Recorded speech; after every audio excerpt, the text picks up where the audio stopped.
नया साल आने वाला है और 1 जनवरी 2025 से पूरे भारत में कुछ जरूरी बदलाव हो रहे हैं। ये बदलाव एलपीजी सिलेंडर के दाम से लेकर यूपीआई के नए पेमेंट रूल्स तक रोज की जिंदगी की कई चीजों पर असर डालेंगे और इसका असर किसानों के लोन पर भी पड़ेगा।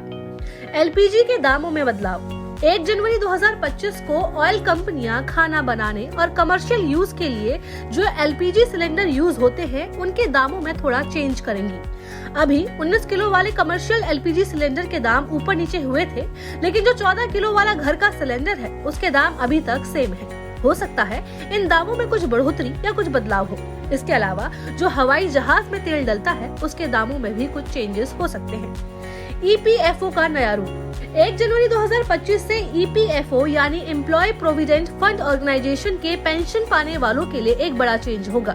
नए रूल के हिसाब से पेंशन पाने वाले बिना किसी एक्स्ट्रा वेरिफिकेशन के पूरे इंडिया में किसी भी बैंक से अपनी पेंशन निकाल सकेंगे।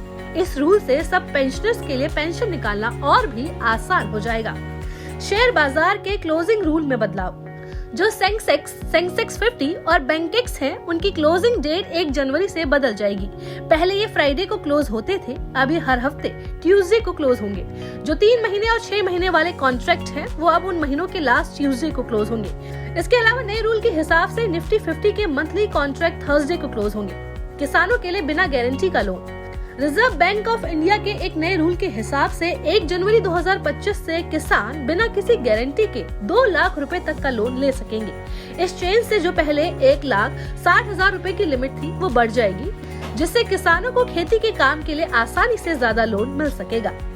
जीएसटी में बदलाव जनवरी 2025 से जो बिजनेसमैन हैं, उनको जीएसटी पोर्टल यूज करने के लिए मल्टी फैक्टर ऑथेंटिकेशन यानी MFA यूज करना होगा, यानी OTP जैसे एक्स्ट्रा वेरिफिकेशन से सिक्योरिटी और बढ़ जाएगी। इसके अलावा ई-वे बिल सिर्फ पिछले 180 दिनों में जो डॉक्यूमेंट बने हैं उनके लिए ही बन सकेंगे, जिससे लॉजिस्टिक और इनवॉइसिंग में अप टू डेट रिकॉर्ड रहेंगे।